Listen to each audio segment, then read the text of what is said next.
Hello दोस्तों, welcome to my YouTube channel GK crack with Mohit भाई। तो दोस्तों, जैसा कि आपको पता है कि एसएससी जीडी के एग्जाम चालू हो गए हैं।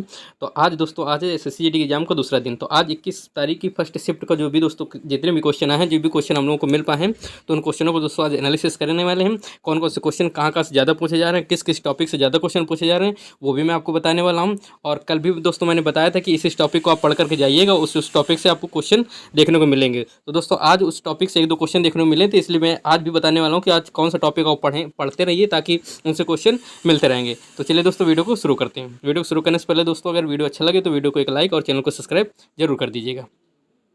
चलिए दोस्तों, वीडियो शुरू करते हैं।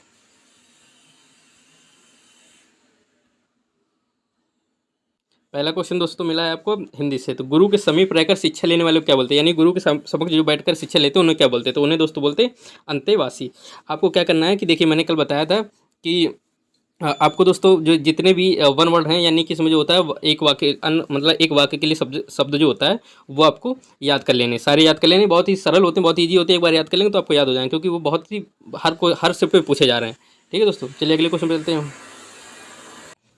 देखिए, अगला क्वेश्चन है आपका, माँ का पर्यायवाची क्या होता है? माँ का पर्यायवाची माता होता है, जननी होता है, अम्बा होता है। जो भी आपके ऑप्शन में आए या हो तो वो आप लगा सकते हैं। जननी बता रहे हैं कि जननी था ऑप्शन में, तो जननी राइट आंसर हो जाएगा। अगर नहीं था तो माता भी होता तो वो भी जाता, अम्बा होता तो भी हो जाता। ठीक है, इसलिए आपको अलग अलग चीज़ें याद करके जानी, ताकि मतलब अगर मान लीजिए जो फेमस चीज़ें हैं वो नहीं है। देखिए, माँ का पर्यायवाची माता और जननी तो फेमस है, मान लीजिए ये सब चीज़ों को आता है, लेकिन आपने नहीं पढ़ा तो अम्बा नहीं लगा सकते। तो इस वजह से आप पढ़ करके जाइएगा। ठीक है, और हर क्वेश्चन का दोस्तों मैं देखिए, क्वेश्चन क्या होगा, सटीक क्वेश्चन तो नहीं मिल पाते हैं कि आखिर क्वेश्चन उससे संबंधित जो क्वेश्चन होता है वो हम बता देते हैं कि सारी चीज़ें में क्या क्या आता है। जैसे अब देखते हैं हम लोग अगला क्वेश्चन देखते हैं। अगला क्वेश्चन है दोस्तों आपका मौलिक अधिकार संबंधित। मौलिक अधिकार संबंधित क्वेश्चन था। अब मौलिक अधिकार संबंधित क्या था दोस्तों, तो ये मैं बता देता हूँ कि अगर भाग था तो भाग 3 में है, और अगर आर्टिकल था तो आर्टिकल 12 से 35 था। अगर ये पूछ लिया जाता है कि चलो ये नहीं था, ये पूछ लिया जाता है मौलिक अधिकार में, मान लीजिए कि कहाँ से लिया गया, तो ये अमेरिका से लिया गया था। कहाँ से लिया गया था? ये अमेरिका से लिया गया था, अमेरिका से लिया गया था। ये आपसे पूछ लिया जाए कि मौलिक अधिकार पहले कितने थे, तो पहले थे 7, अब कितने बचे? अब बचे 6। और कौन सा मौलिक अधिकार हटा दिएगा? तो मौलिक अधिकार दोस्तों हटा दिएगा संपत्ति का अधिकार। जो मौलिक अधिकार उसको विधिक अधिकार बना दिएगा, उसको 300 के काम जोड़ दिया गया। 300 काम जोड़ दिया गया। ये 1978 में हुआ था। 1978 में दोस्तों हुआ था। 1978 में जो संविधान संशोधन हुआ था उसके तहत हुआ था, 44वें संविधान संशोधन के तहत ये हुआ था। ठीक है, तो ये सारी चीज़ें मौलिक अधिकार संबंधित है। अगर आपसे पूछ लिया जाता है कि मतलब विधिक समझ क्षमता कौन सी है, तो वो अनुच्छेद 15 में। अगर आपसे पूछ लिया जाता है कि अस्पृश्यता या छुआछूत कांड है, तो अनुच्छेद 17 में हो जाएगा। अगर आपसे पूछ लिया जाए कि उपाधियों का, तो अनुच्छेद 18 में हो जाएगा। ये सब चीज़ें आप याद रखिएगा। अल्पसंख्यक के वर्गों का हितों पूछा जाए तो 29-30 में होता है। ठीक है, बलाश्रम दुर्व्यवहार पूछा जाए तो अनुच्छेद 24 में हो जाता है। ये सब चीज़ें आपको याद रखना है। मैंने कल भी बताया था आपको कि 1 से 50 तक तो आप बिल्कुल रट कर जाइए, 1 से 50 तक आप रट कर जाइए। अगले किसी न किसी शिफ्ट में देखिए, मौलिक अभी तक मौलिक कर्तव्य से क्वेश्चन नहीं आया, तो अब मौलिक कर्तव्य से क्वेश्चन आने की संभावना है। तो मौलिक कर्तव्य आप याद करके जाइएगा।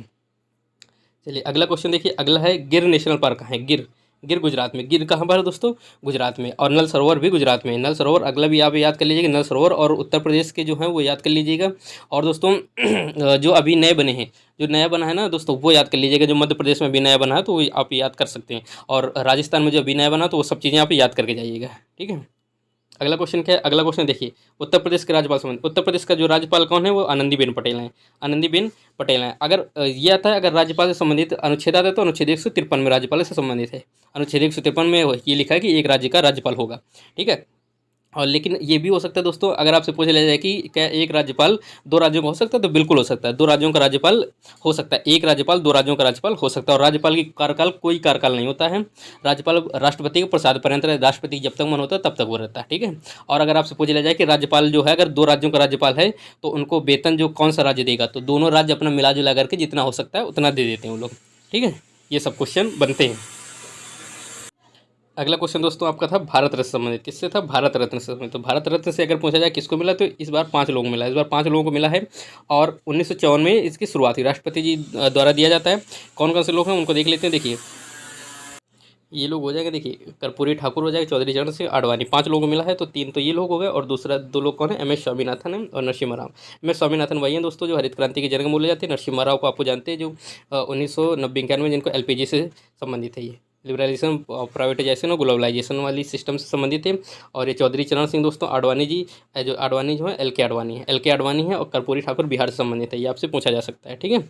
अगले क्वेश्चन पे चलते हैं। अगला क्वेश्चन क्या है? अगला क्वेश्चन है क्रिकेट वर्ल्ड कप से। देखिए क्रिकेट वर्ल्ड कप का विजेता कौन था? ये दोस्तों हम सब भारतीय, हर भारतीय जानता होगा इसका। तो क्रिकेट वर्ल्ड कप 2023 का विजेता कौन था? तो विजेता था दोस्तों ऑस्ट्रेलिया। भारत से हुआ था, तो भारत दोस्तों इसमें से भारत की हार हुई थी। अगर आपसे पूछा जाए कि गोल्डन विकेट जो मिलता है, मतलब गोल्डन विकेट का जो खिताब मिलता है वो किसको मिला था? तो मोहम्मद शमी को, सबसे ज़्यादा विकेट लेने वाले। और गोल्डन बैट तो जानते हैं दोस्तों विराट कोहली को ही मिलता है। तो विराट कोहली को मिला था दोस्तों। और मोहम्मद शमी को अभी दोस्तों अर्जुन अवार्ड भी मिला है। मोहम्मद शमी को अभी अर्जुन अवार्ड भी मिला हुआ है, ठीक है। और दोस्तों किसको मिला है अर्जुन अवार्ड? तो आपसे पूछ सकते हैं कि पारुल चौधरी को भी अभी अर्जुन अवार्ड मिला है, जो यूपी से संबंधित है।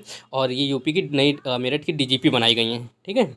चलिए अगले क्वेश्चन पे चलते हैं। अगला क्वेश्चन है लोसार त्यौहार। लोसार त्यौहार इस तरीके के त्यौहार दोस्तों, अब मैं बता देता हूँ आपको, जितने पहाड़ी क्षेत्रों के त्यौहार है, पहाड़ी क्षेत्रों मतलब है जैसे जम्मू कश्मीर, लद्दाख, इन सब चीज़ों के त्यौहार ज़्यादा। गोवा का भी दोस्तों जो है भी लाइट हाउस फेस्टिवल बहुत ही इंपॉर्टेंट है, बहुत ही ज़्यादा इंपॉर्टेंट है, किसी न किसी से उसमें पूछा जा सकता है। और दोस्तों बता दूं आपको, जनगणना से भी क्वेश्चन आ रहे हैं, जनगणना से भी क्वेश्चन आ रहे हैं, तो आप जनगणना भी पढ़ लीजिएगा, ठीक है।